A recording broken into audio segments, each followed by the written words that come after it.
सभी को जय माता दी।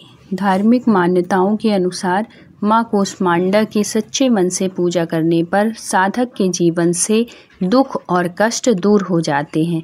ऐसा कहा जाता है कि उनकी कृपा से रुके हुए कार्य भी शीघ्र पूरे हो जाते हैं और जीवन में सकारात्मक ऊर्जा का संचार होता है।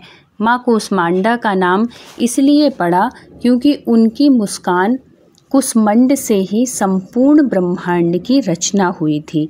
नवरात्रि के इस दिन व्रत रखने वाले भक्त विशेष रूप से माँ कूष्मांडा की कथा का पाठ करते हैं। यह माना जाता है कि कथा का पाठ करने पर पूजा का पूर्ण फल मिलता है। इसलिए चौथे दिन की पूजा में मंत्र, कथा श्रवण और दीप जलाने का विशेष महत्व होता है।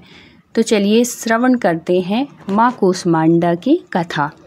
तो सनातन शास्त्रों के अनुसार प्राचीन काल में त्रिदेव ने सृष्टि की रचना का संकल्प लिया। उस समय संपूर्ण ब्रह्मांड में घना अंधकार व्याप्त था। समस्त सृष्टि एकदम शांत थी। ना कोई संगीत, ना कोई ध्वनि, केवल एक गहरा सन्नाटा था। इस स्थिति में त्रिदेव ने जगत जननी आदि शक्ति माँ दुर्गा से सहायता मांगी। जगत जननी आदि शक्ति माँ दुर्गा के चौथे स्वरूप माँ कूष्मांडा ने तुरंत ही ब्रह्मांड की रचना की। कहा जाता है कि माँ कूष्मांडा ने अपनी हल्की मुस्कान से सृष्टि का निर्माण किया। माँ के चेहरे पर फैली मुस्कान से संपूर्ण ब्रह्मांड प्रकाशमय हो गया।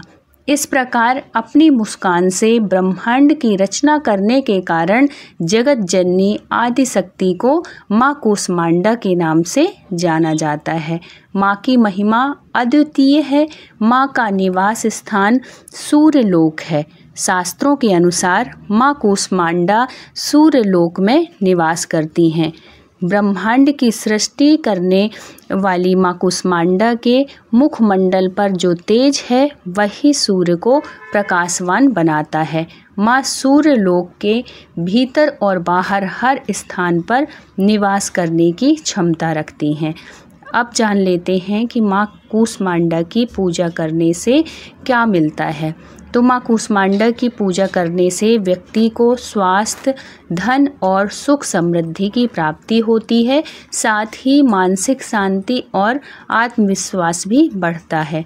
यही कारण है कि शारदीय नवरात्रि के चौथे दिन भक्त पूरे श्रद्धा भाव से माँ कूष्मांडा की आराधना करते हैं। आप सभी भी माँ कूष्मांडा की आराधना करिए, पूजा पाठ करिए और कथा श्रवण करिए और वीडियो को ज़रूर औरों तक भी शेयर करिएगा जिसमें कि उन तक भी जानकारी पहुँचे। तो फिर मिलते हैं किसी दूसरी कहानी के साथ। तब तक के लिए जय माता दी।